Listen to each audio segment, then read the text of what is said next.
are collecting donations for the Eventalize Foundation, which supports humanitarian projects around the world. Your contribution.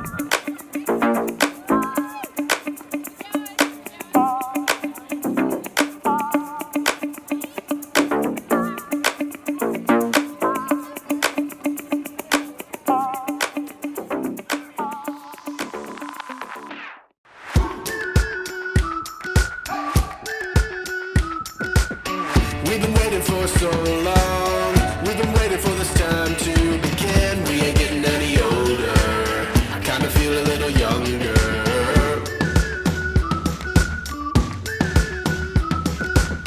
Run away and embrace the day. The sun is out, won't go away. Feel the clouds on your shoulder. Touch the sky, feeling bolder. Going out, going out, going all the way. Going out, yeah, yeah. Going out, going out, going all the way. Going higher. Going all the way. Going up. Going all the way. Going up. Going all the way. Going higher.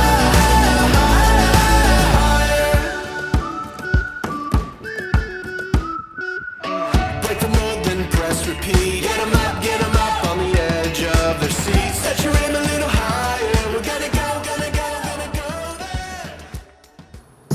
At yan na nga mga amiga, sa ilang araw ko sa Pilipinas na nagstay, kumuha nga naman ang aking anak at ang aking papa ng talangka at mga hipon sa ating puno.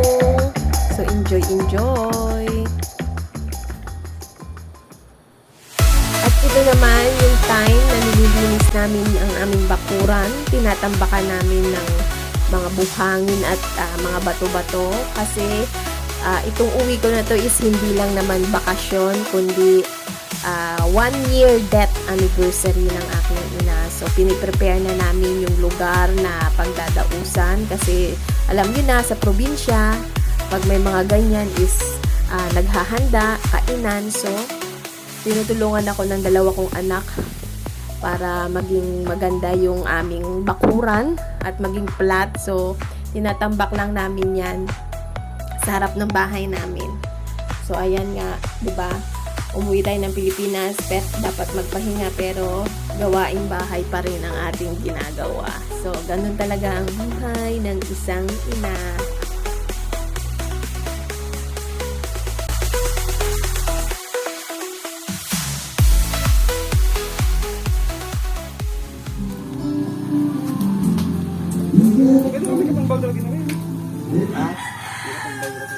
Anong luto yan, Ren?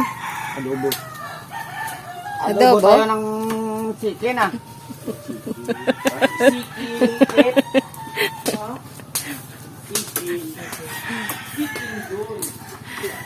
Oh, say hi to my vlog. Hi, kumakain ako dito. Oh. Ang ulam ko yung yung dugo-dugo. Nalaglag yung aking kutsara. Ugasan ko na kaya. Mag-challenge tayo, purong Tagalog lang sasabihin mo. Sige. English, kapag English. Ano yung trabaho mo dyan? Saan ka makadto? Sabi ko, puro Tagalog, saan ka mga kanto? Saan ka mga Tagalog?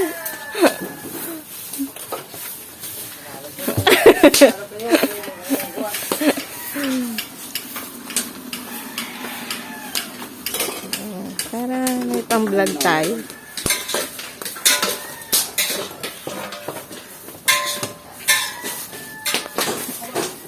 So ayan na nga mga amiga at natapos na din yung pag-prepare para sa salo-salo namin mamaya sa hapunan dahil nga mag-celebrate yung 1-year death anniversary ni Mama. So dumating na yung aking mga kamag-anak, yung mga pinsan ko, mga tita ko na nasa ibang lugar pa. So para celebrate sa amin. So ayan, ang aking mga pinsan. Nakatuwaan na rin kami.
ako sunugin nyo ah.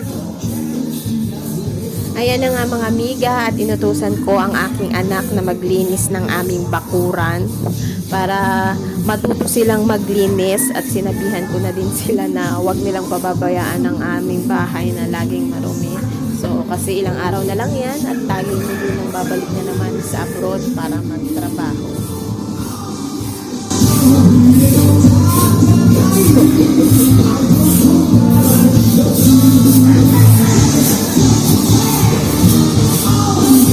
Na ano nila, pag-video din ako. Hindi, kasi alam kita ng bundok na yan. Ewan kung makita pa na mata mo yung bundok na yan. Negros yan. Saan man ang bundok? Ayun o, doon. Maputi ayun, negros yan. Bundok yan. Ito yung mga nagbibenta ng mga seafood na. Oo, ayun o. O may talangka pa siya, oh. Ay may mango. Ang layo pala nung pinagkukunan nila. May motor man. Dati wala yung motor eh. Bisagwan sila eh. Masa sa Tapos alas 5, dapat andito ka na para mura ang mabili mo. Alis na sila, mga madaling araw, alas 2, alas 3. Anong oras na kaya wala na tayong nabili? Puno na. So, ayan na nga mga amiga, family picture na tayo kasi ilang oras na lang at ako'y babalik na niyan uli sa abroad sa bansang Hong Kong at muling makikipagsapalaran sa mga banyaga para sa pamilya. Ang hirap umalis. Kahit malalaki na yung mga anak mo, parang nakakalungkot pa rin umalis at iwan silang uli. Sana one day, yung uuwi ako na hindi na muling babalik ang record na para sa mga katulad kong OFW, lagi tayong magpakalakas para sa ating pamilya, lalong-lalo na para sa ating mga anak. At sa paglaban natin sa ibang bansa, huwag natin kakalimutan lagi na magpasalamat at magdasal sa Panginoon kasi siya lang lagi ang ating kakampi sa trabaho na ito. So ayan, boarding na nga tayo at ilang sandali na lamang at tayo lilipad na at muling babalik sa bansang Hong Kong para muling magtrabaho at magsumikap para sa ating pamilya sa Pilipinas. Naman sa mga aking mga amiga, salamat sa pagsama niyo sa aking journey muli sa aking pagbabakasyon sa Pilipinas. Salamat and God bless you all.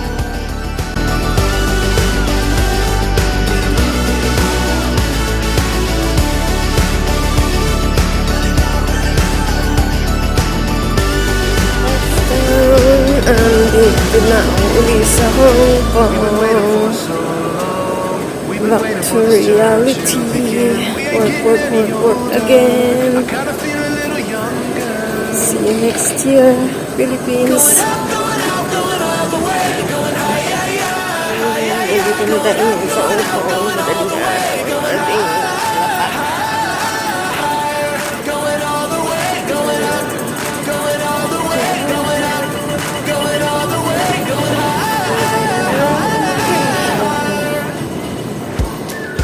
So, madaling araw na. Kami lang nandito. So, dito tayo kukuha ng ating bagahe. Number 12 tayo. Number 12. Looking for the bagahe. Kukuha muna tayo ng cart.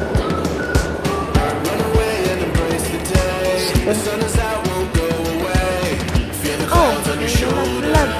Touch the sky, feeling bolder.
been waiting for this time to begin. We ain't getting any older. I kinda feel a little younger.